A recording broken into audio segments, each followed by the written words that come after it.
लोग प्रश्न देखते हैं 4.5 का प्रश्न संख्या 6 में कह रहा है कि व्युत्क्रम ज्ञात करना है।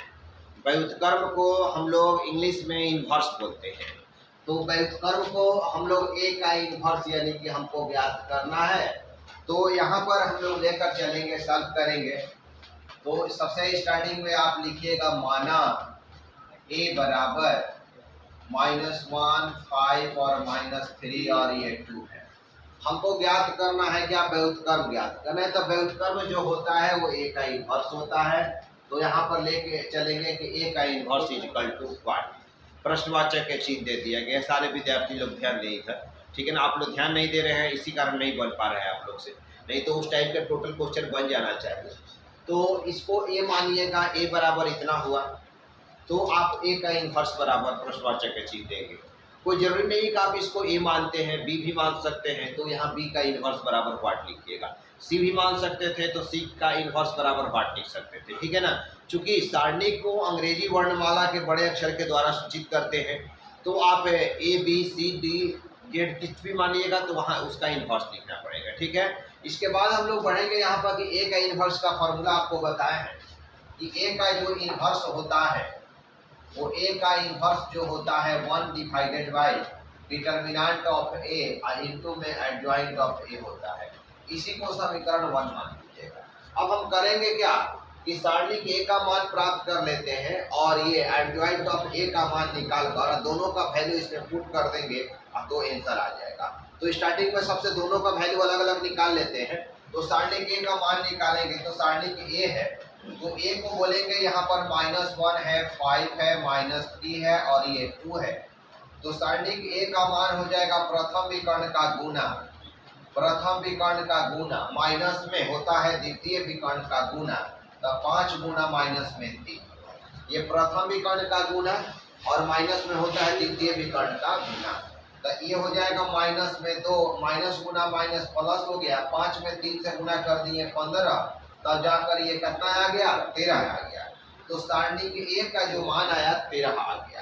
अब सारणी के ए के बाद हम लोग इसका एडजॉइंट ऑफ ए हम निकालेंगे। तो आते हैं यहाँ पर कि एडजॉइंट ऑफ ए निकालेंगे। तो स्टार्टिंग में हम बताए थे आप लोग को एडजॉइंट निकालने के लिए कि इसका A11 होता है, A12, 21 और 22 इसका ट्रांसपोज। तो एडजॉइंट ऑफ ए जो हुआ, अब इसको जोड़ेंगे ए का 1 2 तो धनात्मक हो जाएगा चूंकि पॉजिटिव का चिन्ह होगा। अब यहाँ पर हम लोग उंगली पकड़िए, यहाँ पर उंगली यहाँ पर पकड़ते हैं। अब इसके बाद हम लोग कहेगा कि यहाँ A11 का जब हम निकालेंगे इसके बाद प्लस लिख दीजिएगा और 11 के स्थान पर इसका हम लोग रखें और इसके आमने सामने का जो भी अवय होगा उसका हो जाएगा, ढक जाएगा, बचेगा कितना? 2। तो यहाँ 2 लिख दीजिएगा। अब 1 में 2 जोड़िएगा तो क्या होगा? 3। 3 तो विषम संख्या, तो विषम संख्या तो माइनस। अब 12 के स्थान पर यहाँ रखिए तो जहाँ पर अंगुली आएगा उसके आमने सामने का ढक जाएगा तो -3। ये जो अनपढ़ विद्यार्थी को भी ये खेल खिलाया जाए तो वो खेल सकते हैं नहीं। अच्छा, कोई अनएजुकेटेड लोग हैं जो लड़का बिल्कुल नहीं क लिखने नहीं आता होगा, वो भी लीडो का गोटी खेलता है कि नहीं? खेलता है लोग ना, जो उसको 1 से लेकर 6 तक पता है उतना तो जरूर समझ जाता है। तो यहाँ अनपढ़ लोग भी रहेंगे तो समझ जाएंगे कि जब अंगुली लाएंगे यहाँ 12 के स्थान पर इसके आमने सामने का जो भी अवयव होगा उसको क्या करेंगे? ढक देंगे। अब देखेंगे 2 1 3 तो 3 तक विषम संख्या तो माइनस होगा, तो 21 के स्थान पर पहुंच जाइए। पहुंच गए 21 के स्थान पर, यहाँ है तो इसी का स्थान पर पहुंचे तो इसके आमने सामने का अवयव ढक जाएगा तो कितना बचेगा? 5। तो यहाँ पर 5 लिखे। अब 2 में 2 जोड़ दिए 4 तो 4 हुआ सम संख्या। अब 22 के स्थान पर आते हैं, इसके आमने सामने का अवयव ढक जाएगा, बचेगा क्या? -1। तो यहाँ पर -1 लिखेंगे। जब भी ब्रैकेट्स माइनस होगा उसको ब्रैकेट्स में ही लिखेंगे। अब यहाँ के बाद हम लोग लिखने जा रहे हैं एडजॉइंट ऑफ ए। तो यहाँ पर 2 प्लस तो छिपा रहता है, प्लस लिखने का कोई आवश्यकता ना है। तो माइनस इंटू माइनस प्लस हो जाएगा कितना? 3। ये -5 हुआ, अब प्लस में माइनस से गुना करेंगे तो माइनस, ये 1 है तो 1। यहाँ पर ट्रांसपोज हो गया। तो इसी को हम परिवर्त बोलेंगे। तो परिवर्त का सबसे आसान तरीका है कि पहला रो जो रहेगा वो पहला कॉलम में आ जाएगा और दूसरा रो होगा वो दूसरा कॉलम में आ जाएगा। तो यानी कि एडजॉइंट ऑफ ए जो हुआ तो यानी कि जो रो R1 में है वो आ जाएगा आपका C1 में जो R2 में है वो आ जाएगा आपका C2 में। तो यानी कि एडजॉइंट ऑफ ए का मान हम लोग का इतना प्राप्त होगा। अब एडजॉइंट ऑफ ए का मान प्राप्त कर लिए और सारणिक ए का मान प्राप्त कर लिए, और दोनों का मान कहाँ पर रख देंगे? समीकरण 1 में। तो समीकरण 1 जो है वो ए का इनवर्स बराबर 1 डिवाइडेड बाई डिटर्मिनेंट है, और एडजॉइंट ऑफ का है बाबू ए है। यानी कि अब हम लोग का 1 बाटा में सारणिक ए का मान जो है वो 13 है, तो 13 लिख दिए। एडजॉइंट ऑफ ए का मान आया है 2 और -5 और 3 और माइनस में 1, यही अपना क्या हो जाएगा? आंसर हो जाएगा। यानी कि यही हम लोग का क्या निकल गया? व्युत्क्रम निकल गया। जो भी प्रश्न उसके आधार पर है हम छोड़ रहे हैं। जैसे प्रश्न संख्या हम 5 बनाए हैं और 5 को 5 नंबर कल बताए थे, और उसके बाद 5 के बाद कौन सा बताए थे बाबू? 11 नंबर। तो बीच में जितना प्रश्न था वो बनाना आप लोग का ड्यूटी है। तो आप लोग से बन नहीं पा रहा है, इसका मतलब क्लास में आप लोग अच्छे ढंग से ध्यान नहीं दे रहे हैं। और कुछ लोग का स्टेटमेंट ये भी है कि चेक करने पर कि सर कॉपी जो है घर पे छूट गया, फेयर अब तो अगला दिन ये नौबत नहीं आना चाहिए। कॉपी क्या करना है? इतना वजन का शरीर आप लोग को लेकर आ जा रहे हैं, 50 किलो का, 55 किलो का, 45 किलो का, एक 250 ग्राम का कॉपी नहीं चल रहा है।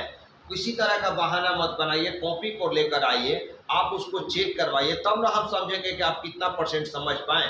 जब आप केवल छापिएगा, जो हम बनाएंगे और उसको छापिएगा, तो आप उम्मीद मत कीजिएगा कि एग्जाम में आप अच्छे कर पाइएगा। बात समझिएगा, आप लोग नोट कीजिए इसको।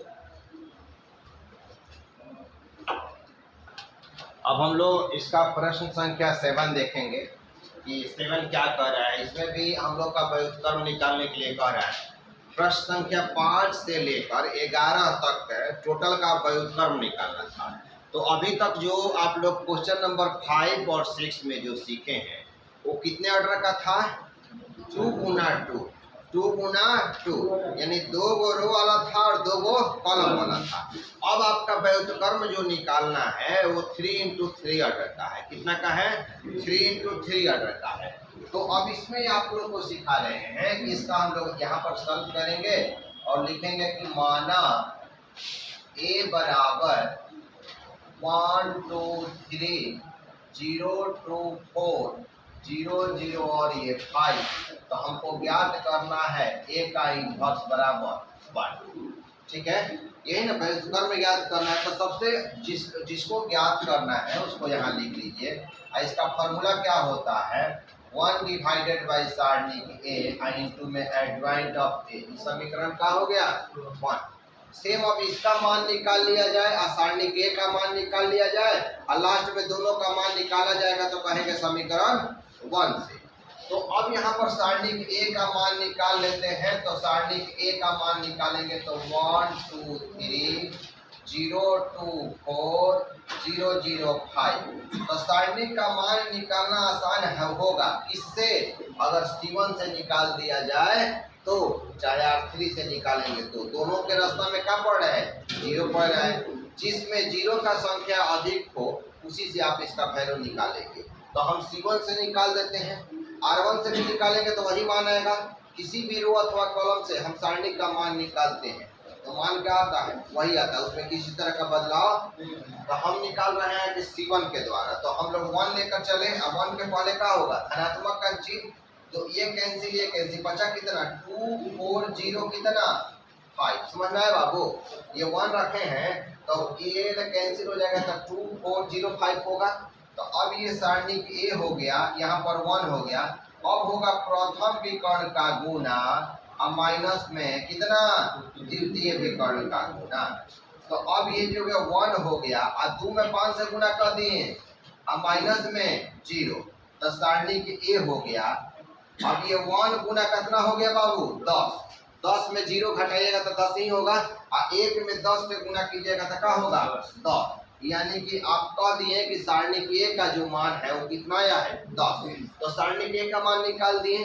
अब हम एडजॉइंट ऑफ ए का मान निकालेंगे। अब यहाँ पर आता है, अब यहाँ पर जब हम निकालेंगे कि एडजॉइंट ऑफ ए, तो एडजॉइंट का मान जो निकालते हैं बड़ा में ए लिखिएगा। चूंकि 3 गुना 3 ऑर्डर का है तो 3 गो रो होगा, 3 गो कॉलम होगा।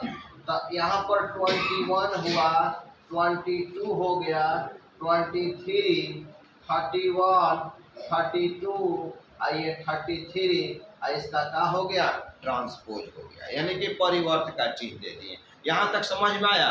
जो 2 गुना 2 का था ये 3 गुना 3 का है। तो हम एडजॉइंट ऑफ जब हम ए निकालेंगे तो ए का ए 2 तो धनात्मक का चिन्ह होगा। अब 11 के स्थान पर आपका अंगुली आ जाना चाहिए, आ गया। अब इसके आमने सामने का ढक जाएगा तो कितना होगा बोलिए, बोलिए एक बार एजेंट बोलिए, प्रथम विकर्ण का गुना माइनस द्वितीय विकर्ण का गुना, बोलिए 10 होगा, होगा ना 10। ये तो 0 हो जाएगा, नहीं समझ में आया। जैसे कि आपका जो बच जाएगा 2, 4, 0 और 5 बच गया, तो 2 गुना 5 माइनस 4 गुना कितना 0, तो 10 माइनस 0 यानी कि क्या हो गया 10 हो गया। बाबू समझ में आया।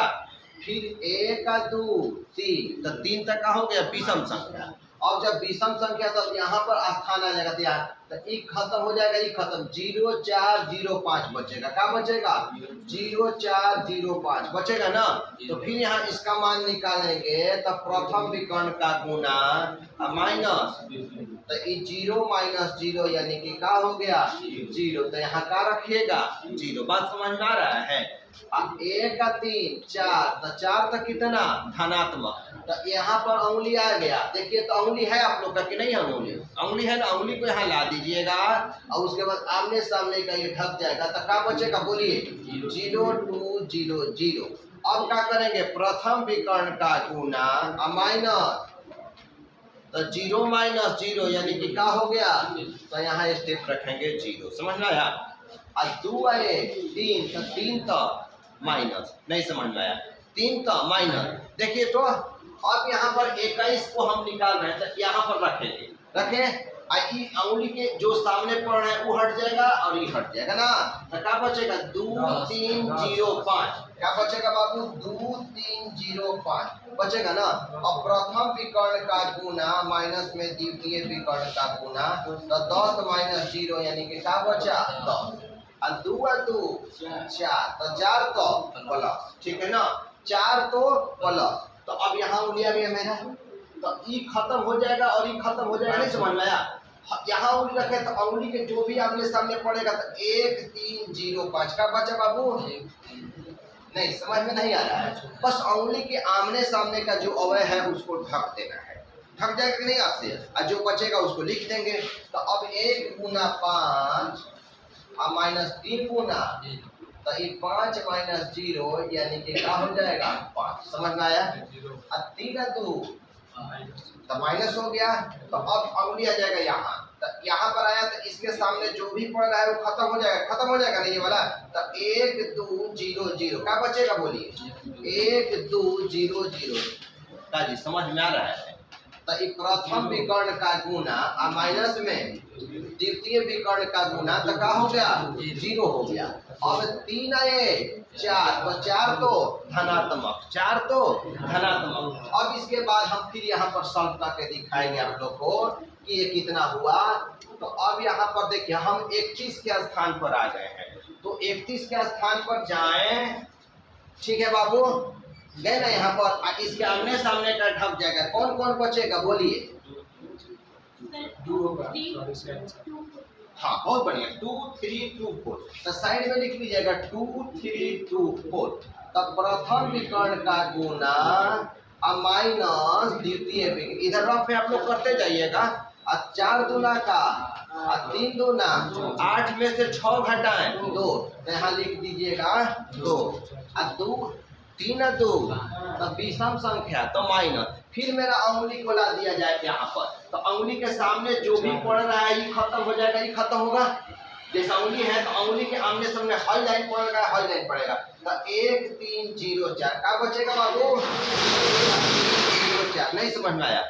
तो प्रथम विकर्ण का गुना माइनस द्वितीय विकर्ण का गुना, तो 1 में 4 से गुना कर दिए तो 4 हो गया यहाँ पर। यहाँ तक समझ में आया भाई।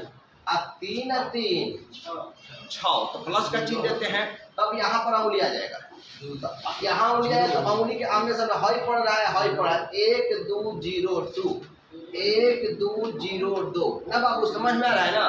तो प्रथम विकर्ण का गुना यानी 1 गुना 2 माइनस में प्रथम विकर्ण का गुना माइनस द्वितीय, तो ये 2 माइनस 0, तो यहाँ पर क्या आ गया 2, और यहाँ परिवर्त का चिन्ह है तो यहाँ परिवर्त का चिन्ह दे दीजिएगा। यहाँ तक सबको के समझ में आ रहा है भाई कैसे निकालेंगे?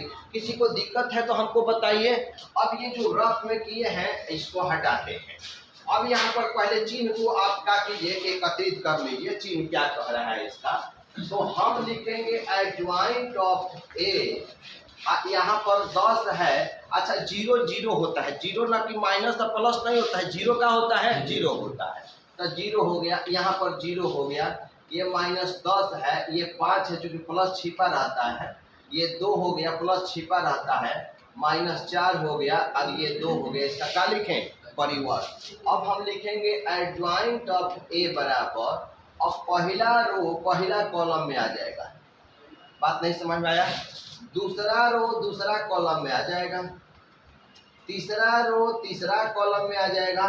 तो ये निकल गया हम लोग का एडजॉइंट ऑफ ए का मान निकल गया, आसानिक ए का मान 10 निकला है। दोनों का मान समीकरण कहाँ रखेंगे, 1 में। तो लिखेंगे समीकरण 1 से, समीकरण 1 से, तो 1 जो है ए का इनवर्स बराबर 1 बटा determinant of A adjoint of A, तो ए का इनवर्स बराबर 1 बटा सारणिक ए का मान कितना है बाबू, 10 है, तो 10 लिख दीजिएगा। एडजॉइंट ऑफ ए का मान 10 माइनस 10 2 0 5 माइनस 4 0 0, और ये कितना हो जाएगा 2, यही आपका आंसर हो जाएगा। नोट कीजिए।